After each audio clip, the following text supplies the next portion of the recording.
Y bien, amables televidentes, en la entrevista estelar de Encuentro Directo, tal como habíamos anunciado, nos acompaña la noche de este sábado el doctor Eddie Olivares, vicepresidente y coordinador ejecutivo del Partido Revolucionario Moderno.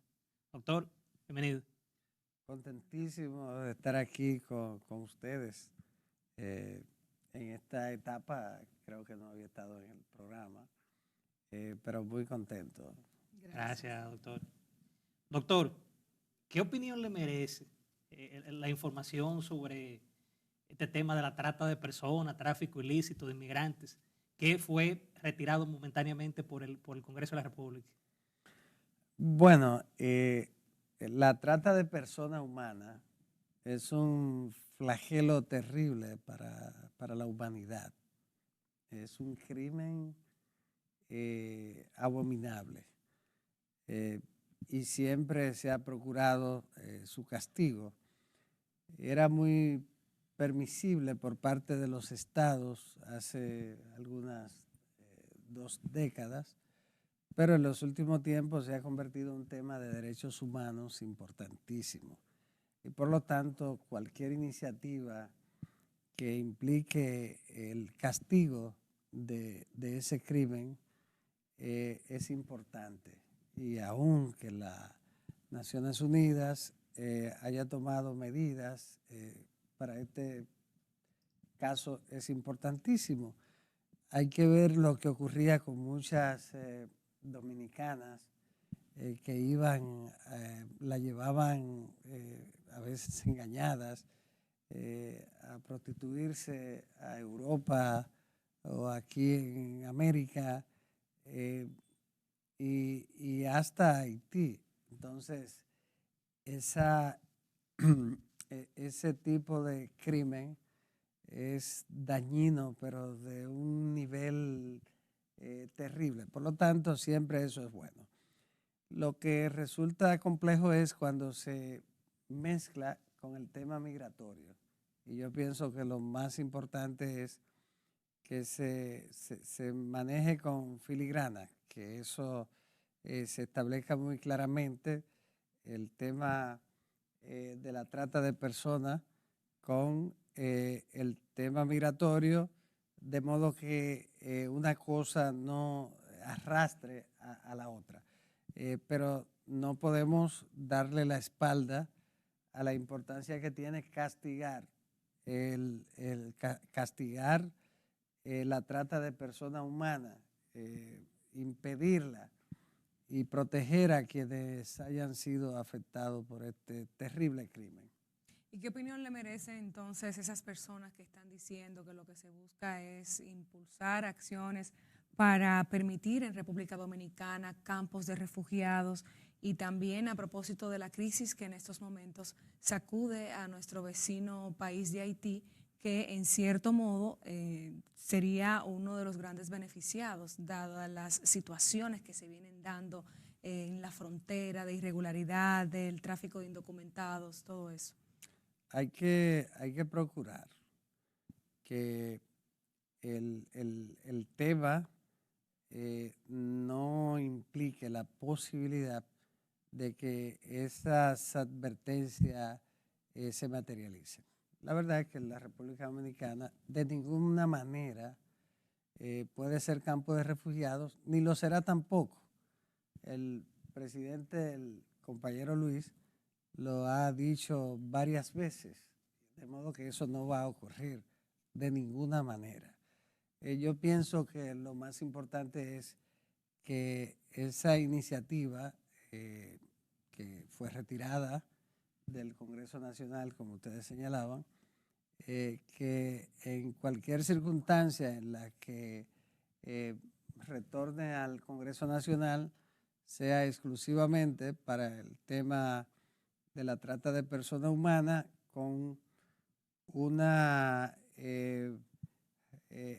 una estructuración de la ley que garantice que de ninguna manera se pueda colar nada que no tenga que ver absolutamente con el tema de la trata de personas humanas. Pero en estos 2 años de gobierno, doctor, ¿usted cree que con ese tema migratorio el gobierno se ha manejado bien? Bueno, el presidente en estos 2 años se ha estado aplicando la ley migratoria. Yo creo que sí.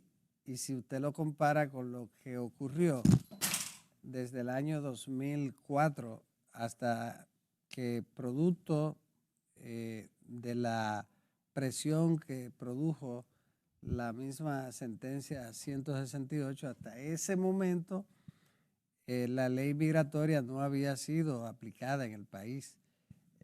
Se tardaron desde el 2004 hasta el 2000, me parece 2011, que fue cuando ya vino a aplicarse la ley, y aún después tampoco fue aplicada de una manera adecuada. Sin embargo, en los 2 años y meses que lleva el gobierno, se ha ido implementando una política migratoria firme, y eso ha ayudado a que haya algún nivel de freno en un momento en el que la crisis haitiana es más profunda que las que se habían producido en los últimos años.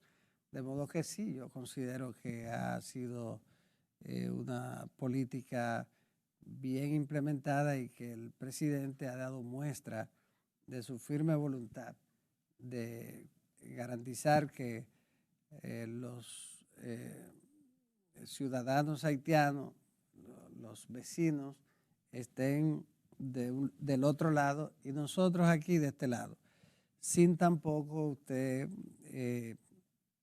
pasar por alto la realidad de que muchos de ellos están aquí en nuestro territorio, que trabajan aquí, el papel que desempeña la mano de obra, porque son cosas que son realidades. Y eso es importante tenerlo claro. Sin embargo, con controles. La idea es que hayan controles y el que esté trabajando, pero el Estado tenga un registro de las personas que estén trabajando acá o de la mayoría, que es lo más importante. Pero sí, hay una política responsable en ese sentido y yo estoy confiado de que seguirá siendo así. Sí, a propósito de este tema que estamos desarrollando, vimos el pronunciamiento del expresidente de la República, Leonel Fernández, muy contrario a los planteamientos que han dicho dirigentes del partido de gobierno. Y el canciller Roberto Álvarez le respondió a través de un artículo de opinión el pasado jueves. Quisiéramos saber cuál es su opinión, ese planteamiento de Leonel Fernández y la respuesta también del propio canciller, que dijo que es una actitud irresponsable y que también tiene que ver con la politiquería que se viene desarrollando a veces. Bueno, yo diría populismo electoral,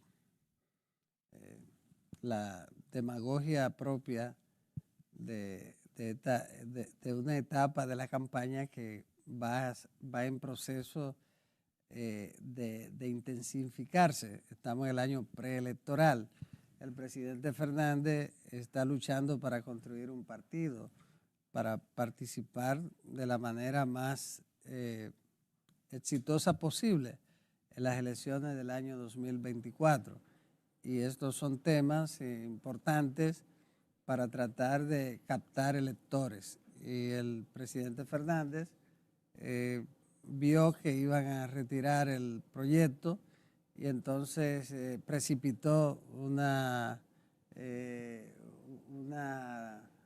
declaración pública que dio dentro del marco de la demagogia política, porque además fue en el año 2006 que la República Dominicana firmó este convenio.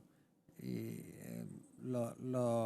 yo creo que son temas que hay que asumir con responsabilidad. No pueden tratarse como un tema politiquero, sino como un tema de interés de la nación. Parece que la reacción del canciller fue en ese sentido y yo no podría decir exactamente la motivación para algunos señalamientos que hizo, porque lo desconozco, pero lo cierto es que es un tema que hay que tratar con mucha seriedad.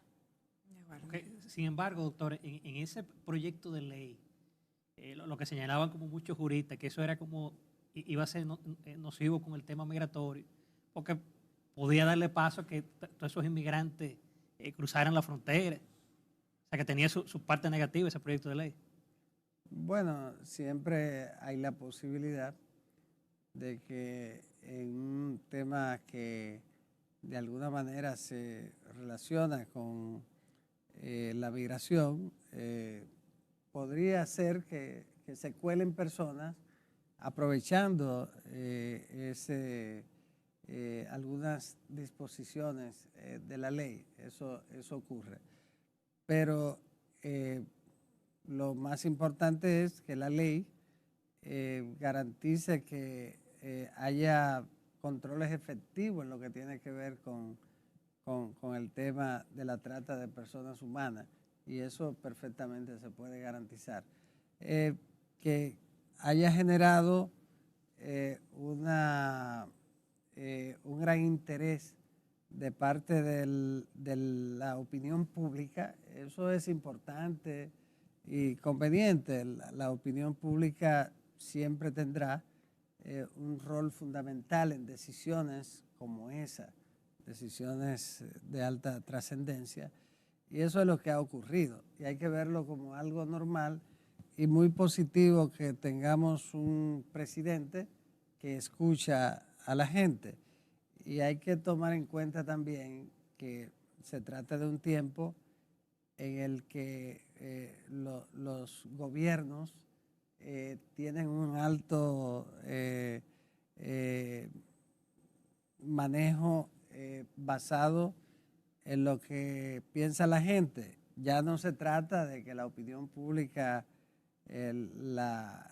nace de la televisión solamente, de la radio, de una redacción de un periódico, sino que la opinión pública la crea cada ciudadano que tiene acceso a las redes sociales a través del Internet.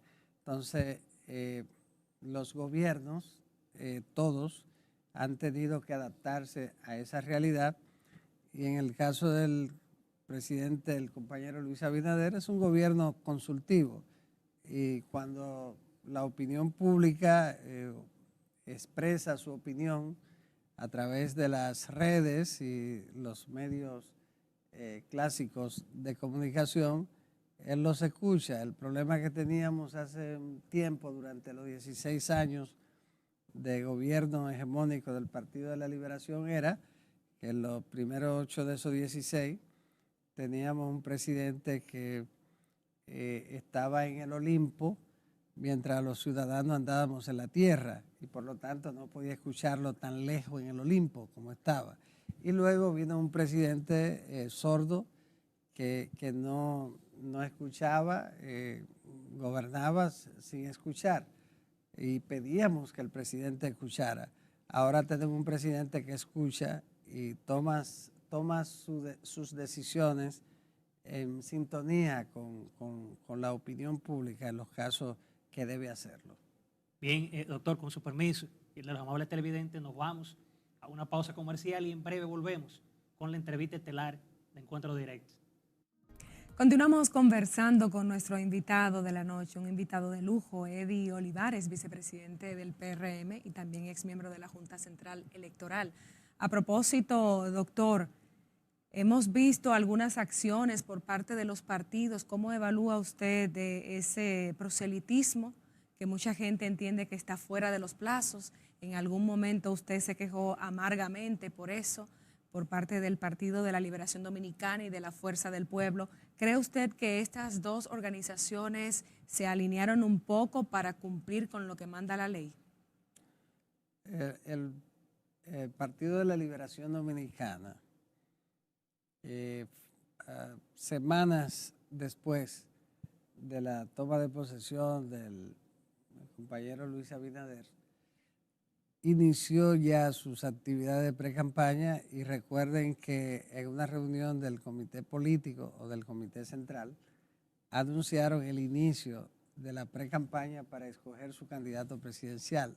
Fue algo nunca visto tan temprano, pero fue una decisión muy inteligente porque en ese momento el PLD atravesaba por una situación muy difícil después de salir del poder y entonces se podía prever la posibilidad de que muchos de sus dirigentes emigraran hacia otro partido. Y esa decisión frenó de alguna manera esa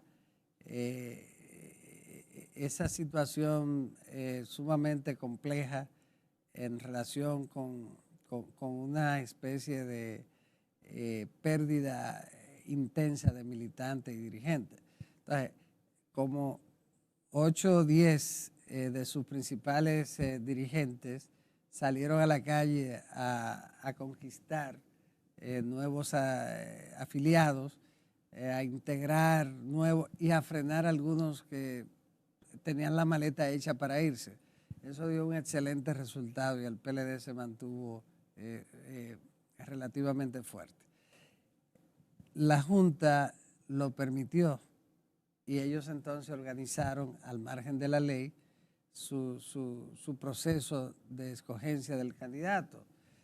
Sin dudas violentaron la ley, pero la Junta lo permitió, no se pronunció nunca en contra de eso. Luego el presidente Fernández, en un momento muy difícil en su proceso de formación de Fuerza del Pueblo, tomó la inteligente decisión de hacer una campaña gráfica masiva en la que se utilizaron vallas publicitarias como nunca había ocurrido en ninguna campaña electoral sin estar en campaña. Y colocó vallas en todo el territorio nacional. Yo pienso que eso le dio un excelente resultado porque también frenó un momento difícil de ese partido, que es un partido en formación. La Junta tampoco se pronunció, nunca vio esas vallas y por lo tanto al permitirla aceptó que la campaña se había iniciado. Nosotros advertimos todo eso, pero al final no hubo respuesta a pesar de que le entregamos una carta al presidente de la Junta, una se la entregué yo personalmente y no recibimos nunca respuesta de la Junta Central Electoral. Por lo tanto, la campaña se abrió, la campaña inició y ya la Junta no puede frenarla porque no la frenó cuando tenía que hacerlo. Ya estamos en final de febrero, mediados de febrero, el día 2 de julio se inicia la pre-campaña electoral, el 2 de julio. Oficialmente. Oficialmente, la campaña oficial. Entonces ya la campaña empezó. En ese caso, todo el mundo va a colocar su publicidad y ya la Junta no tiene posibilidad de frenarlo porque cuando debió hacerlo no lo hizo. ¿Usted cree que la Junta como tal no jugó su rol de ser el organizador de los comicios y de que se cumplan esos plazos? ¿Cree que se parcializó en quizás voltear la cara en medio de denuncias de campañas a destiempo en vez de sancionar o aplicar lo que manda la ley con esos partidos? Fue permisible y aceptó lo que había ocurrido, aceptó la violación de la ley, de las leyes 1519 y de la 3318. Lo aceptó. En el caso del PLD, con la candidatura con la pre-campaña temporánea, fíjese que la pre-campaña es a partir del 2 de julio y concluye en octubre, el 2 de octubre para los que hagan primarias, el domingo 2 de octubre. Y ya ellos lo habían hecho el año pasado.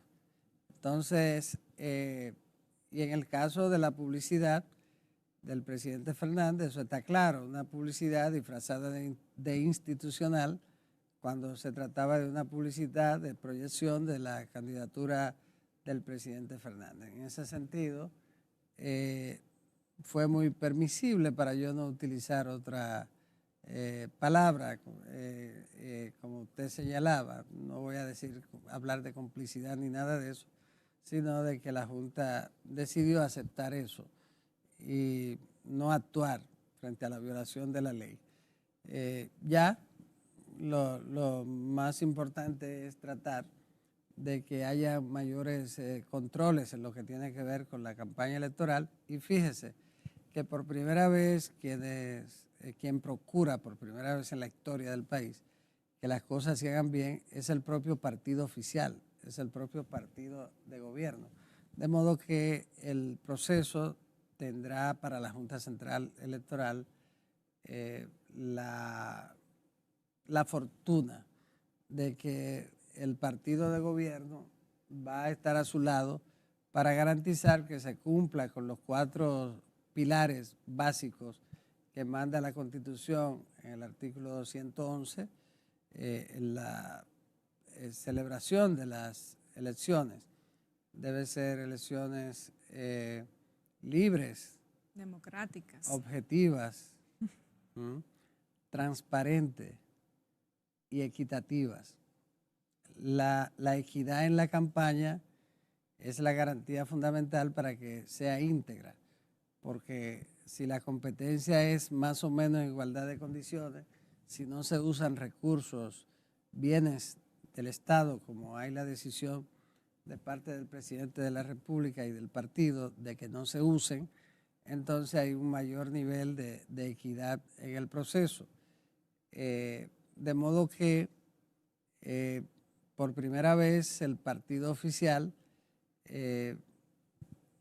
procura que las elecciones sean íntegras, y ese es un aporte histórico importantísimo que la Junta debe valorar y debe aprovechar para que sean unas elecciones sin ningún tipo de trauma. Doctor, y en ese sentido, ¿usted se siente satisfecho de la nueva ley del régimen electoral aprobada por ambas cámaras? Hay una confusión. Se ha planteado que esta reforma es a una ley que lleva 25 años, que es anacrónica, y no es así. La reforma es a una ley que lleva 3 años. La ley 5884, que fue la primera ley electoral después de la caída de la dictadura, y que fue una ley para la transición hacia la democracia después de la dictadura. Esa ley se vino a reformar efectivamente en el año 1997, 35 años después. Y la 275-97 se reformó y cambió su numeración en el año 2019, por la 1519. Esta de ahora es en el año 2023, a principios del 2023, es decir, que apenas tenía 3 años. Pero eso no es malo. Lo conveniente es que las leyes electorales sean modificadas conforme a la necesidad que reflejen los procesos electorales. En cada una de las elecciones hay cosas nuevas y ahí se identifican situaciones que podrían mejorarse. Y entonces, si eso requiere de una modificación de la ley, debería hacerse en el primer año, después de revisarse, de examinarse el proceso electoral completo, que debe hacerlo el órgano. Yo siempre lo planteé mientras estuve en la Junta Central Electoral, pero hay que reconocer que no es una reforma a una ley vieja. La reforma se hizo en el 19. Ahora lo que se acaba de hacer es corregir errores que tenía esa ley, muchos errores, porque fue una ley que se hizo al final de una manera improvisada. Y el Tribunal Constitucional, el Tribunal Superior Electoral, declararon inconstitucionales algunos de sus artículos. Ahora había que actualizarlo, adaptarlo a esa realidad establecida por el Constitucional. De todas formas, hay cosas que pudieron o debieron tocarse, el tema del transfugismo, que no se tocó, se quedó igual, pero la ley tiene disposiciones muy importantes como el escrutinio automatizado, que con la sentencia del Tribunal Constitucional que eliminó por completo el artículo 99, el que se refería al voto electrónico, y que lo hizo correctamente, porque la verdad es que el legislador en su improvisación delegó todo lo relativo al sistema del voto automatizado en la Junta Central Electoral, y tratándose de que el voto es un derecho fundamental, no podía hacerlo, no puede delegar el legislador en ningún otro órgano sus atribuciones. Y entonces, al hacerlo en un articulito de 6 líneas, entonces delegó todo en la Junta Central Electoral y fue declarado inconstitucional. Pero eso, de todas maneras, había que corregirlo salvando el escrutinio, que es fundamental. Que usted vote con una papeleta o electrónico es menos importante que usted tener un escrutinio, que no sea un escrutinio utilizando, ¿cómo se llama? La tinta indeleble. Sí, no, la cosita, que tipo un juego que se usaba hace muchos años. Bueno, la idea es que debe ser automatizado el escrutinio en el tiempo de la automatización, en el tiempo de la tecnología, en la era de la informática, de la tecnología, y por lo tanto ahora la ley le permite a la Junta Central Electoral implementar mecanismos tecnológicos que faciliten el escrutinio, que el escrutinio sea mucho más rápido y los resultados puedan publicarse temprano. Doctor, usted refirió a una palabra que ha sido muy utilizada por la oposición, especialmente por sus legisladores en el Congreso, que fue el transfugismo, que debió plasmarse en la ley y permanecer. Dicen ellos recientemente en declaraciones que el PRM ha tratado de comprar muchos de sus alcaldes, específicamente del Partido de la Liberación Dominicana, pero también alega que faltó un poco de transparencia dentro de esta ley. ¿Qué le merece a usted opinar al respecto? No, la transparencia no. Yo pienso que hay... Por el tema de los fondos que reciben los partidos. En lo que tiene que ver con los topes de gastos, se mantuvo igual porque no se había hecho un estudio para determinar si era conveniente aumentarlo o reducirlo. En ese sentido, ante la falta de un estudio que reflejara la realidad de lo que convenía, entonces se decidió el Congreso dejarlo igual, no se cambió, pero ahí está el tope de gastos. También se establecieron disposiciones para castigar la violación del tope de gastos. Bueno, ahí está la parte, los partidos tienen que rendir informes de sus gastos y los mecanismos están ahí, estaban en la ley 1519. De modo que en materia de transparencia no creo que sea tan decisivo. En lo que tiene que ver con el transfugismo, sin lugar a dudas, que el transfugismo contemplado en la ley, la 3318, la ley de partidos, institucionalizó por primera vez en el país, es el transfugismo de la candidatura, de las candidaturas a los cargos. Es decir, si usted participó en las primarias, asambleas o convenciones de un partido y perdió, no puedes entonces pasar a otro partido en esas mismas elecciones como candidato de ese otro partido. Es decir, es el transfugismo de la candidatura. Ya el otro transfugismo es un transfugismo que tiene un valor ético de que si usted se fue de su partido, pero también es un derecho que tiene la gente de irse de un partido a otro.